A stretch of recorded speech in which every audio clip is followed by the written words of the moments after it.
On October 25, 2018, over 50,000 military personnel braved chilly Scandinavian weather to begin Operation Trident Juncture, a massive exercise simulating a defense of Norway against land and amphibious invasion, and by some accounts the largest North Atlantic Treaty Organization exercise since the end of the Cold War. Sailors, soldiers, and airmen from all 29 NATO member states are participating, as well as Finnish and Swedish forces, 250 military aircraft and 65 ships. The 10,000 land vehicles offloaded into Norway, ranging from Leopard 2 tanks to amphibious assault vehicles, to ordinary trucks, would measure 57 miles long if lined up bumper to bumper. The exercise's previous iteration in 2015 took place in the considerably warmer climate of Spain and Portugal. Now NATO is testing its logistical capacity, mobilize tens of thousands of troops to its northernmost member, and signaling to Moscow its willingness to push back to displays of military force along its borders. Norway last experienced an amphibious invasion 78 years ago, when Nazi Germany overcame Norwegian defenders and the French, British and Polish forces dispatched to relieve them. However, the campaign cost the Kriegsmarine nearly half its surface warships. Today, Norway's national security strategy also has a concept of total defense in which civilian authorities are intended to play an integral role by providing logistics, supplies and medical services to the war effort. The concern is focused on Norway's 120-mile-long land border with Russia, and the nearby Arctic coastline, which happens to overlook the Russian Northern Fleet's access to the Atlantic Ocean from its base in Severomorsk. In early 2017, Russian supersonic bombers deployed on mock attack runs targeting Norway's Globus 2 radar in Vardø, followed by simulated raids in May against nearby NATO vessels and a Norwegian base in Bodø. Then during its rapid military exercise, Moscow deployed a nuclear-capable Iskander tactical ballistic missile system next to the Norwegian border. The nation of 5.3 million has only a single combined arms brigade, though it has combat experience in Afghanistan, plus 2 battalion-sized garrison units. Norway's air and sea forces are stronger, around 70 F-16 jets and F-35 stealth fighters, and 17 ships in their navy evenly split between frigates, missile boats and submarines. Thus, the Trident Juncture plays a deterrence role by showing that should Norway invoke Article 5 in response to an attack, its NATO allies are willing and capable of come swiftly to its aid. Russia has customarily complained about the exercise, claiming Norway's hosting of foreign troops violates traditions of good neighborliness. Kremlin spokeswoman Maria Zakharova stated irresponsible actions will inevitably destabilize the military and political situation in the north, increase tensions and undermine the fabric of Russian-Norway relations, and that Russia would take necessary tit-for-tat measures in response. Nonetheless, Moscow has accepted NATO's invitation to have observers attend the exercises. The participation of Sweden and Finland is also significant.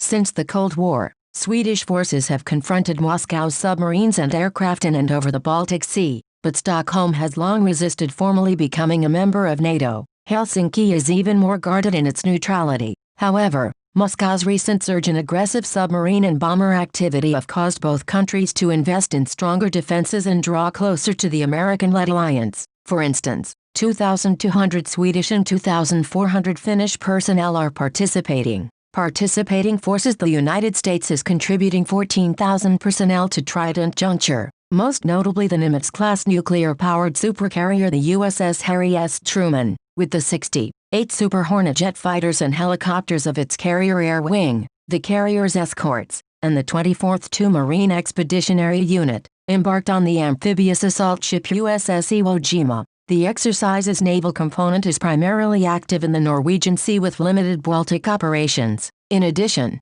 Trident Juncture also features the huge amphibious transport dock USS New York, advanced Swedish Visby-class stealth corvettes armed with torpedoes and anti-ship missiles, and 6 Royal Navy anti-submarine frigates, nearly 1/3 of the UK's surface fleet. Prior to the exercise between October 15 and 17, Marines on the Iwo Jima simulated an airborne assault landing using MV-22B Osprey tilt rotors and CH-53 helicopters. Furthermore, Norway recently began hosting a rotating battalion-sized contingent of 770 U.S. Marines. Currently, the 3rd Battalion 8th Regiment, Russia has singled out this development in particular for criticism. The Marines have also secreted enough equipment for up to 15,000 more Marines in Norwegian caverns in case operational contingencies require their numbers to be scaled up. Germany is the second largest contributor to the exercise, with 10,000 personnel and 200 armored vehicles, including 20 Leopard 2 tanks. The UK and France are deploying 2,700 and 3,000 personnel respectively, and Canada 2,200. Other members like Italy, the Netherlands and Spain are contributing between 1,000 to 1,500 personnel each. The aerial component of Trident Juncture includes 250 aircraft based both in Norway and abroad. Finnish Rovaniemi Air Base is hosting Belgian and US F-16Cs, while US twin-engine F-15Cs Air Superiority fighters are operating from the Swedish Kalix airfield, along with 7 agile James 39 Gripen jets, German Tornadoes and Typhoons, Canadian and Finnish Fa-18 Hornets, and French Delta Wing Mirage 2000s are also among the participants. The warplanes will practice air-to-air engagements as well as provide support for ground and naval forces. Hawk advanced jet trainers of the Royal Air Force's 100 Squadron will serve as mock enemy aggressors. Meanwhile, US KC-135S will provide aerial refueling and Atlantique to Andorra maritime patrol planes will practice combing the seas for submarines. The 20,000 ground troops in Trident Juncture are divided into opposing division-sized teams.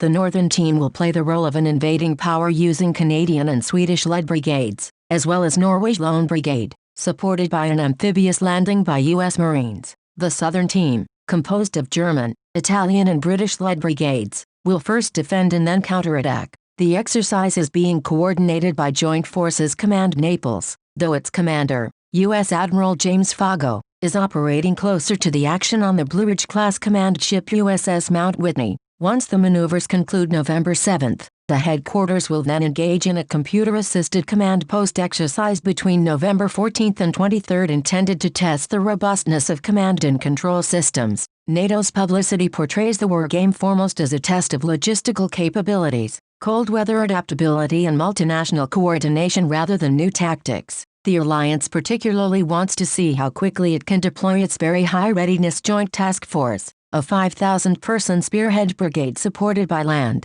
sea and special forces assets deployable abroad with just a few days' notice. Critics point out that the spearhead alone would stand little chance of holding back a full-scale mechanized invasion. However, the brigade's role is essentially political. Were Russia to engage in a conflict with a NATO member, it would likely be to seize lightly populated states like the Baltics in 2 or 3 days before NATO can deploy reinforcement, presenting a fait accompli and tempting politicians to back away from a fight. The outcome of a 2016 Rand war game. Theoretically, the spearhead could serve as a mobile tripwire, putting West European skin in the game fast enough to avoid that scenario. By 2020, NATO is aiming for the capacity to mobilize 30 mechanized battalions, 30 squadrons and 30 warships within 30 days. For now, though NATO planners will be satisfied if it can channel the tens of thousands of troops through the Nordic weather without major mishap. Beyond the disorder imposed by having to clean the 727.5 tons of laundry NATO logisticians have calculated the